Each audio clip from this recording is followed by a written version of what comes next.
മലമുകളിലേക്കുള്ള എൻ്റെ യാത്രകളിൽ അത്രയും അതുല്യമായി എനിക്ക് അനുഭവപ്പെട്ട ഒരിടമുണ്ട്.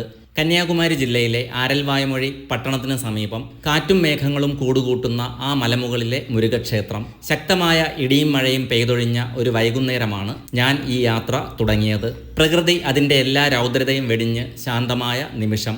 ഇവിടെ നിന്നുമാണ് മലകയറ്റം തുടങ്ങുന്നത്. പിന്നീടത് മലമുകളിലേക്കുള്ള ഒരു ഒറ്റയടി പാതയായി മാറുന്നു. കുറച്ചു ദൂരം മുന്നോട്ട് നടന്ന് അവിടെ നിന്നും ഒന്ന് പിന്നിലേക്ക് നോക്കിയാൽ ശ്വാസം നിലച്ചു പോകുന്ന ഒരു കാഴ്ചയാണ് നമ്മെ കാത്തിരിക്കുന്നത്. ഇന്ത്യയിലെ തന്നെ ഏറ്റവും വലിയ കാറ്റാടിപ്പാടമായ മുപ്പന്തൽ.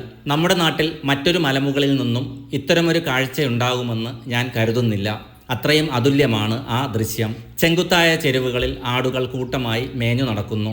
ദൂരെ ആകാശം മുട്ടുന്ന മലനിരകൾക്കു മീതെ മഴമേഘങ്ങൾ വീണ്ടും കനത്തു വരുന്നുണ്ടായിരുന്നു. താഴെ ദൂരക്കാഴ്ചയിൽ പൊയ്കൈ ഡാമും തിരക്കേറിയ ആരൽവായ്മൊഴി പട്ടണവും ഒരു നിശ്ചല ചിത്രം പോലെ നമുക്ക് കാണാം. സഹ്യപർവ്വതത്തിന്റെ അവസാന മുനമ്പാണ് ആരൽവായ്മൊഴി. പഴയ വേണാടിന്റെ തെക്ക് കിഴക്കൻ അതിർത്തി കൂടിയാണ് ഈ പ്രദേശം. കുത്തനെയുള്ള ഒരു കയറ്റം കയറി മുകളിലെത്തിയാൽ കാഴ്ചകൾ പിന്നെയും മാറുന്നു. അവിടെ വലിയൊരു ആൽമരത്തിന് ചുവട്ടിലായി ഗണപതി ഭഗവാന് സമർപ്പിച്ചിരിക്കുന്ന ഒരു ചെറിയ ക്ഷേത്രമുണ്ട്. ആ വഴിയിലൂടെ മുന്നോട്ട് പോയാൽ കണ്ണെത്താ ദൂരത്തോളം കാറ്റാടിപ്പാടങ്ങളുടെ കാഴ്ചയാണ്. അവിടെ നിന്നും തിരികെ നടന്ന് ഗണപതി ക്ഷേത്രത്തിനടുത്ത് എത്തി ഇടത്തേക്ക് തിരിഞ്ഞാൽ ഇനി കുത്തനെയുള്ള പാറയിൽ കൊത്തിയ പടികളാണ്. പടികൾ അവസാനിക്കുന്ന ഇടത്തു നിന്നും ചുറ്റും നോക്കിയാൽ മനസ്സ് നിറയും. സൂര്യൻ ഇപ്പോഴും ഭാഗികമായി മഴമേഘങ്ങൾക്ക് പിന്നിലാണ്.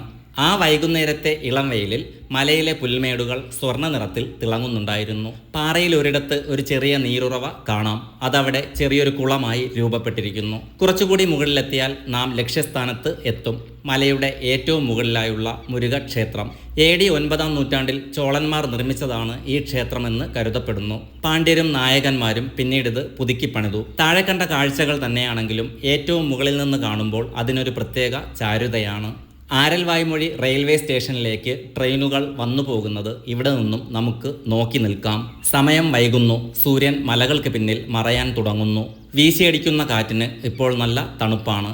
ഞങ്ങൾ മലയിറങ്ങാൻ തുടങ്ങി. നാഗർകോവിൽ നിന്ന് തിരുനെൽവേലി പോകുന്ന വഴിയിൽ 15 കിലോമീറ്റർ ദൂരെയുള്ള ഈ മലനിരകൾ ഓരോ യാത്രികനും ഒരിക്കലെങ്കിലും കണ്ടിരിക്കേണ്ട ഒന്നാണ്.